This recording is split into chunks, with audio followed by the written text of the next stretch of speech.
Go.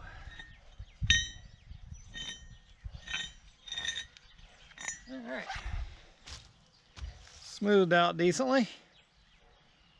Transition my corners with the grinder. A nice scalloped edge.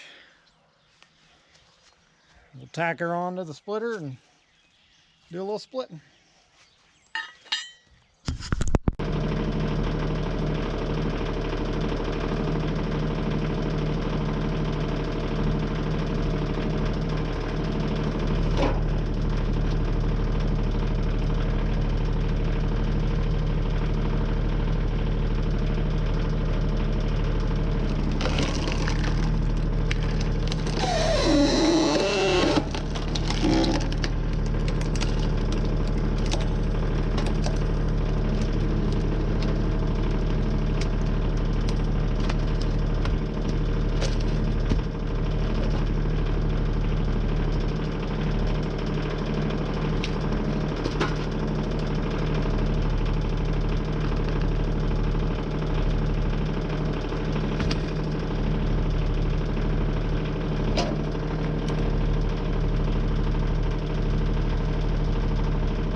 Should have known, should have known. You guys are too close.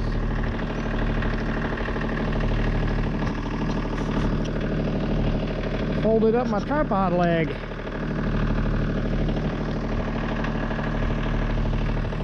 Oh, poo.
Well, I was able to mostly bend that tripod leg back flat again. Stay up there. Yeah, we got us a decent little pile of wood split. Got to get her stacked. This little extra wedge here is doing good. It did a lot better than it did last time. So last time I had it down lower, had it right here. So I decided I'd move it up. That gives this wedge more time to get into the wood, get the wood split, and take the load off of that wedge, and then let this one engage. I still got a couple rough edges I probably need to clean up with the grinder just a little more. They're kind of hanging here and there, but as you probably saw, and some of this wood, this ash and some elm is just real stringy. It really holds together real well. It does the initial split pretty easy, but like this one, all those little fibers hold it together. This is a good one right here. I mean, just all these, you really got to split it pretty far sometimes, but woo, it's getting cold.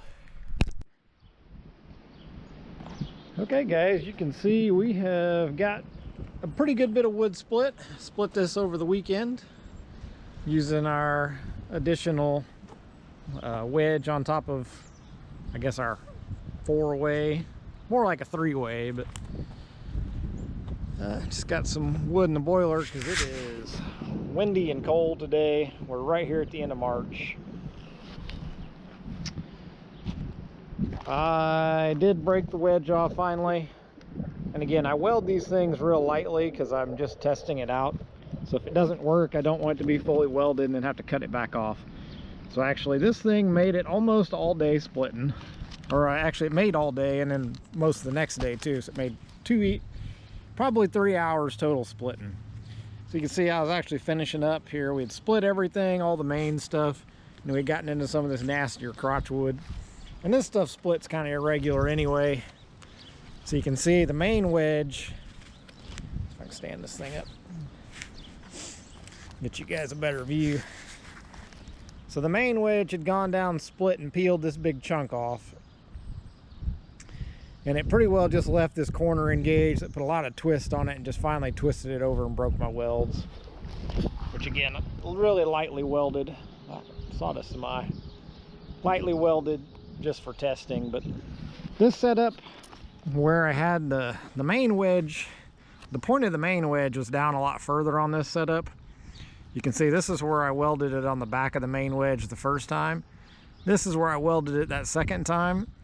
So I really scooted this thing back on the main wedge.